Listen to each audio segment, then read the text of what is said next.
Hi കൂട്ടുകാരെ, പുതിയൊരു വീഡിയോയിലേക്ക് എല്ലാവർക്കും സ്വാഗതം. അങ്ങനെ നന്ദിനിയാണെങ്കിലോ സൂര്യയുടെ ഡ്രസ്സുകൾ അലക്കാൻ എടുക്കുകയാണ് കേട്ടോ. ഈ സമയം നന്ദിനി ഓരോ ഡ്രസ്സിലും എന്തെങ്കിലും ഉണ്ടോ എന്ന് ഇങ്ങനെ നോക്കുന്നുണ്ട്. അങ്ങനെ ഓരോ ഡ്രസ്സുകളും അലക്കാൻ ഇടുന്ന സമയത്ത് നന്ദിനി പെട്ടെന്ന് സൂര്യയുടെ ഡ്രസ്സ് ഇടാൻ ഒരു ആഗ്രഹം കേട്ടോ. തൻ്റെ ഉള്ളിൽ അത്രക്കും പ്രണയമായിരിക്കുകയാണ്, കട്ടക്കലിപ്പിലുള്ള അത്രയും പ്രണയം. തനിക്ക് സൂര്യയോട് അത് വെട്ടി തുറന്ന് പറയണം, പക്ഷെ അത് തൻ്റെ മനസ്സനുവദിക്കുന്നില്ല. സൂര്യ സാർ ഒന്നിങ്ങനെ പറഞ്ഞെങ്കിൽ എന്ന ആ രീതിയിലാണ് കേട്ടോ. അങ്ങനെ നന്ദിനി എന്ത് ചെയ്യുന്നു, സൂര്യയുടെ ഡ്രസ്സ് ഇടാണ്, ആ ഒരു ഷർട്ട് തൻ്റെ ദേഹത്തിടാണ്. അപ്പം തനിക്ക് എന്തോ ഒരു വല്ലാത്തൊരു സന്തോഷം തന്നെ നന്ദിനിക്ക് കിട്ടി തുടങ്ങുകയാണ് കേട്ടോ. അങ്ങനെ നന്ദിനി ഈ ഡ്രസ്സുകൾ ഇടുമ്പോൾ ഉടൻ തന്നെ തനിക്ക് എന്തോ തൻ്റെ മുന്നിൽ തൻ്റെ മനസ്സാക്ഷി പ്രത്യക്ഷപ്പെട്ടിരിക്കുകയാണ്. ഇതോടുകൂടി നന്ദിനി അല്ലാതാവുകയാണ്. അങ്ങനെ കണ്ണാടിയിൽ വന്ന് നോക്കും, തൻ്റെ മനസ്സാക്ഷി കാണുന്നു കേട്ടോ. അപ്പോൾ നന്ദിനി, നീ എന്താ എൻ്റെ ഡ്രസ്സ് ഇട്ടിരിക്കുന്നത്? അപ്പോൾ ഇത് നന്ദിനി തന്നെയാണ് ആ സൗണ്ട് മാറ്റുന്നത് കേട്ടോ. അപ്പോൾ നന്ദിനി പറയാണ്, സൂര്യ സാർ എന്തോ എനിക്ക് സൂര്യ സാറിൻ്റെ ഡ്രസ്സ് കാണുമ്പോൾ ആ മണം അതിൽ നിന്ന് കിട്ടുമ്പോൾ എനിക്ക് എന്തെന്നില്ലാത്ത ആനന്ദമാണ്, അത്രയൊരു സുഖമാണ് എന്നിങ്ങനെ പറയണ്ട. അത് കേട്ട ഉടൻ തന്നെ, എടോ എൻ്റെ ഡ്രസ്സുകളുടെ ഓരോ ഷർട്ടുകളുടെയും വില എന്താണെന്ന് നിനക്കറിയാമോ? അത് കേൾക്കുന്നതിനോടുകൂടി സാർ എനിക്കറിയാം. അതുപോലെ തന്നെ എൻ്റെ മനസ്സിൽ അത്രയും വലിയൊരു വിലയാണ് സാറിന് ഞാൻ നൽകിയിട്ടുള്ളത്. സാറിൻ്റെ ഡ്രസ്സ് ഇടുമ്പോൾ എനിക്ക് എന്തെന്നില്ലാത്ത അത്രയും ആശ്വാസമാണ് മനസ്സിന് കിട്ടുന്നത്, എനിക്കൊരു എനർജിയൊക്കെ കിട്ടുന്നത്. അത് കേട്ട ഉടൻ തന്നെ, ഓ തനിക്ക് എൻ്റെ ഡ്രസ്സ് ഇടുമ്പോൾ ഇത്ര വല്ലാത്ത ആനന്ദം കിട്ടുന്നുണ്ടോ? ഓ എനിക്ക് വല്ലാത്തൊരു മനസ്സുഖമാണ്. ആദ്യം സൂര്യ സാർ എൻ്റെ കഴുത്തിൽ താലി കെട്ടിയപ്പോൾ എനിക്കുണ്ടായ ദേഷ്യവും വെറുപ്പുണ്ടല്ലോ, അത് പറയാൻ വയ്യ. ഇപ്പോൾ തനിക്ക് എന്താണ് എന്നോട് തോന്നുന്നത്? അപ്പോൾ ഉടൻ തന്നെ പറയണേ, എനിക്കുണ്ടായ ദേഷ്യം അന്ന് സൂര്യ സാർ എൻ്റെ കഴുത്തിൽ താലി കെട്ടിയപ്പോൾ തൻ്റെ അമ്മയെ വെറുപ്പിക്കാൻ വേണ്ടി ഓരോന്ന് ചെയ്തു കൂട്ടുന്ന ആ ഒരു പ്രവൃത്തിയായിരുന്നല്ലോ. എന്നാൽ ഇപ്പം സൂര്യ സാർ അങ്ങനെയല്ലല്ലോ. ഇപ്പം സൂര്യ സാറിന് അങ്ങനത്തെ ഒരു പ്രശ്നമല്ലല്ലോ. സൂര്യ സാർ മനസ്സും ശരീരം കൊണ്ട് എൻ്റെ കഴുത്തിൽ 2 പ്രാവശ്യം താലി കെട്ടിയിരിക്കുന്നു.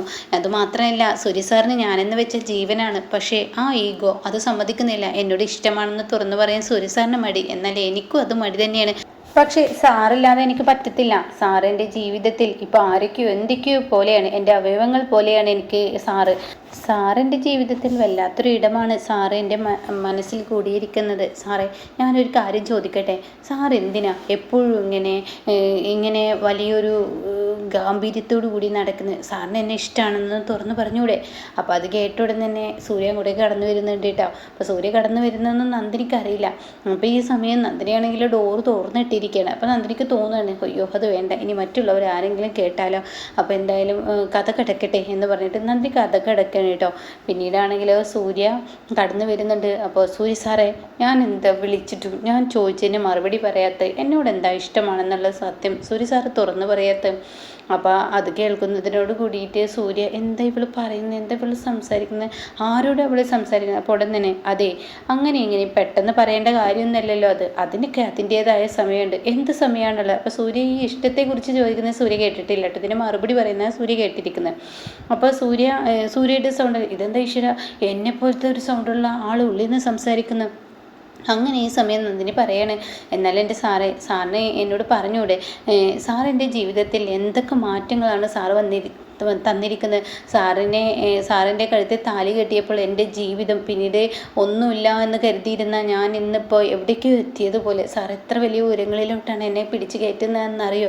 ഇന്നിപ്പോൾ എനിക്ക് വലിയ വലിയ ബിസിനസ്സുകൾ, കമ്പനി കാര്യങ്ങൾ, അതുപോലെ തന്നെ മറ്റു കാര്യങ്ങൾ ഡീൽ ചെയ്യാനും, അതുപോലെ തന്നെ സാറിൻ്റെ കുടുംബത്ത് ഓരോ പ്രശ്നങ്ങൾ ഉണ്ടാകുമ്പോഴും സാർ ഒരു സ്റ്റാറായി എന്നെ വന്ന് രക്ഷിക്കുന്നതൊക്കെ ആലോചിക്കുമ്പോൾ എനിക്ക് എന്താ പറയേണ്ടതെന്നറിയില്ല. എന്നോട് തന്നെ വലിയൊരു സന്തോഷം തോന്നുന്നു. അത്രയും വലിയ സന്തോഷമാണ് എൻ്റെ മനസ്സിലുള്ളോട്ട് സാറേ.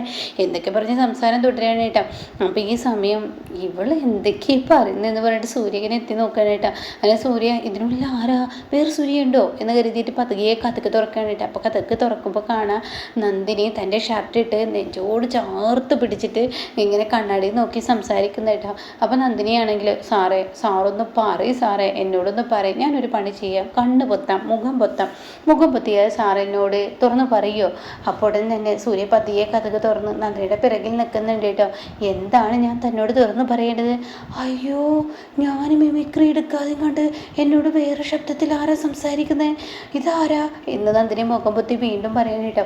അപ്പോൾ ഈ സമയം ഇത് ഞാനാടോ സൂര്യ എന്താ പറയേണ്ടതെന്ന് പറയും. തൻ്റെ സൂര്യ സാറ് തന്നോട് എന്താ പറയേണ്ടത്? അയ്യോ എന്ന് പറഞ്ഞ് തിരിഞ്ഞു നോക്കുമ്പോൾ സൂര്യയെ പിറകെ കാണും കേട്ടോ. അയ്യോ ഈശ്വര, സൂര്യ സാറ് എല്ലാം കേട്ടല്ലോ ഈശ്വര, ഈ സൂര്യ സാറ് എല്ലാം കേട്ടു എന്ന് പറഞ്ഞ് താനിങ്ങനെ നാണം കൊണ്ട് ഇങ്ങനെ കുടുങ്ങാണ് കേട്ടോ. അപ്പോൾ ഈ സമയമാണെങ്കിലോ സൂര്യ താൻ പറയടോ, തന്നോട് എന്താ ഞാൻ പറയേണ്ടത്? സാറേ എനിക്ക് നാണമാവുന്നു, ഒന്നും മിണ്ടാതെ തന്നെ.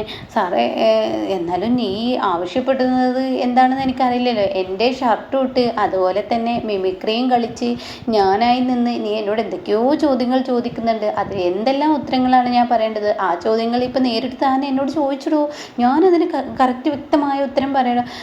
സാറിപ്പോൾ വന്നതല്ലേ ഉള്ളൂ, ഞാൻ എന്തായാലും സാറിൻ്റെ ഡ്രസ്സുകൾ അഴിച്ചിടട്ടെ. എന്തിനപ്പോൾ തഴിക്കുന്നത്? ഇനി എന്തിനത് എടുത്തിട്ട്? അത് പിന്നെ സാറേ ഇങ്ങനെ കിടക്കുന്നത് കാണുമ്പോൾ എനിക്കെന്തോ ഈ രാത്രിയിൽ ഈ ഷർട്ടിട്ട് ഓ കുളിരില്ലേ, തനിക്ക് വല്ലാത്ത കുളിരി വരുന്നുണ്ട്. അതെ സാറേ, കുളിരി വരുന്നത് കൊണ്ടാണ് ഞാനിടുന്നത്. ഓ ആയിക്കോട്ടെ. അപ്പോഴേക്കും നന്ദിനെ അഴിച്ചിടാനൊരു കേട്ടോ. അപ്പോൾ സൂര്യ പറയണ വേണ്ട, നീ അഴിച്ചിടണ്ട, നീ അത് തന്നെ അങ്ങ് ഇട്ടേക്ക്. അത് തന്നെ ഇട്ടിട്ട് നിൻ്റെ കുളിര് മാറുമ്പോൾ നീ എടുത്തിട്ടാൽ മതി കേട്ടോ. അയ്യോ എനിക്ക് ചമ്മലാവുന്നു, ഇനിയിപ്പോൾ എന്ത് മറുപടിയാണ് ഞാനിവിടെ കൊടുക്കുക? ഈശ്വര, വല്ലാത്തൊരു കഷ്ടം. അയ്യോ എന്തൊക്കെ കേട്ടാണോ ഈശ്വര എന്നൊക്കെ പറഞ്ഞ് നാണം തൂങ്ങി അവിടെ നിന്ന് പോകുമ്പോൾ ഇവിടെ തന്നെ സൂര്യ പറയണേ, നന്ദിനി ഒരു നല്ലൊരു കോഫി കൊണ്ടുവന്നു കേട്ടോ. ഓ സാറേ ഞാൻ കൊണ്ടുവരാം കേട്ടോ എന്ന് പറയുന്നുണ്ട് കേട്ടോ. പിന്നീട് സൂര്യയാണെങ്കിലും നന്ദിനി എന്തായിരിക്കും ഇപ്പോൾ ചോദിച്ചിട്ടുണ്ടാവുക? അവളോട് എന്ത് മറുപടിയാണ് ഞാൻ നൽകേണ്ടത്? എനിക്കറിയില്ലല്ലോ, അവൾ അത് പറയുന്നില്ലല്ലോ. എന്നാൽ അവളിൽ ഒരു നാണം കാണുന്നുണ്ട്. എന്താണിപ്പോൾ അത് സംഭവം? അത് തന്നെ എന്നിങ്ങനെ ചിന്തിക്കുന്നുണ്ട് കേട്ടോ. ഇതേ സമയം ഇന്ദ്രജയും വേദയും പത്മയൊക്കെ കൂടുതൽ സംസാരമായിരിക്കുകയാണ്. കാരണം നന്ദിനി ഓരോ ദിവസവും നന്ദിനി സൂര്യയെ അടുക്കുകയാണ്. സൂര്യയുടെ കാല് ഇന്ദ്രജ പൊള്ളിച്ചെങ്കിലും കൂടിയിട്ട് അതിന് ശേഷമാണ് അവരൊന്നായത്. അതിങ്ങനെ വിജയ് പറഞ്ഞു കൊടുക്കുകയാണ്, ഈ ഒറ്റിരുത്തി കാരണം ഇപ്പം എന്താ നിങ്ങൾ എന്നെ കുറ്റപ്പെടുന്നത്? ഇവിടുത്തെ വേറെ ആരും അറിയണ്ട എന്നൊക്കെ പറയുമ്പോൾ എന്നാലും അവനെ ഈ വയ്യാതെ കിടക്കുമ്പോൾ അവൾ നോക്കിയ ഒരു നോക്കൽ ഒന്നൊന്നരയാണ്. ഇത്രയും വെയിറ്റുള്ള സൂര്യയെ അവൾ കാല് നിലത്ത് കുത്താതിരിക്കാനും അതുപോലെ തന്നെ നടക്കണമെന്ന് ഡോക്ടർ പറഞ്ഞപ്പോൾ ആ നടത്തത്തിന് വേണ്ടി എന്താണ് സൂര്യയെ ചെയ്തതെന്ന് ഓർമ്മയില്ലേ? അതായത് നന്ദിനിയുടെ കാൽപ്പത്തിയിൽ വെച്ച് സൂര്യയെ ഓരോ അടി ഹാൻഡ് റെയിലിന് മുകളിൽ വെച്ചിട്ട് കോണിയുടെ റെയിലിന് മുകളിൽ വെച്ചിട്ട് അങ്ങനെ പിടിച്ച് നടക്കുന്നത്, അവർ കെട്ടിപ്പിടിച്ച് നടക്കുന്ന ആ രംഗമൊക്കെ നിന്ന് ഓർത്ത് നോക്കിയ അവരുടെ സ്നേഹം. അതിനുശേഷം നന്ദിനി സൂര്യക്ക് ഉറക്കം കിട്ടാതെ രാത്രി വേദന കൊണ്ട് പൊളയുമ്പോൾ മായ്പീലി കൊണ്ട് തടവുകയും പിന്നീട് സൂര്യയുടെ നെഞ്ചിൽ കിടന്ന ചാരി ഉരങ്ങിയ ആ രംഗമൊക്കെ ഒന്ന് ഓർത്ത് നോക്കിയേ. ഇതൊക്കെ കേൾക്കുമ്പോൾ വേദക്ക് ദേഷ്യം പിടിക്കാനായിട്ട് അപ്പോഴേക്കും പത്മ പറയണൊന്നും മിണ്ടാതിരിക്കുന്നുണ്ടോ? ഇല്ല അമ്മേ, ഓരോ ദിവസവും അളയം പറയുന്നത് പോലെ അടുത്തും കൊണ്ടിരിക്കുകയാണ് നന്ദിനിയും സൂര്യയും. ഏട്ടൻ ഇനി അവളെ വിട്ട് കളയെന്ന് തോന്നുന്നില്ല. അത് കേൾക്കുന്ന പത്മ പറയുന്നു, ഓ അതൊന്നും നടക്കത്തില്ല.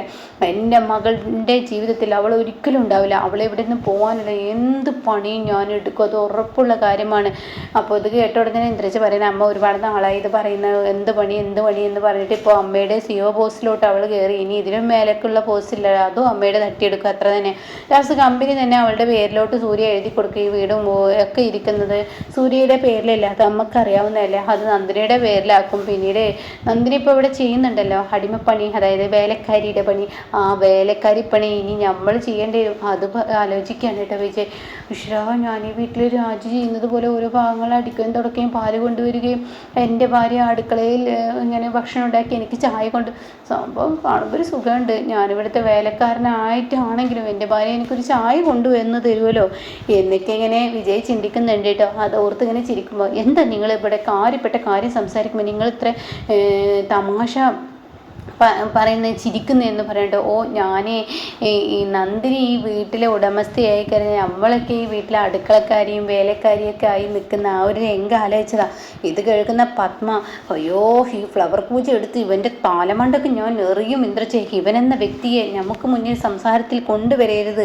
ഇവൻ്റെ ഓരോ സംസാരങ്ങളും കേൾക്കുമ്പോൾ എനിക്ക് അടിമുട്ടി കയറുകയാണ് എന്നൊക്കെ പറഞ്ഞ് ദേഷ്യപ്പെട്ടു കേട്ടോ. അപ്പോൾ ഇങ്ങനെയൊക്കെയുള്ളൊരു എപ്പിസോഡ് ഇനി വരാനിരിക്കുന്നുണ്ട് കേട്ടോ.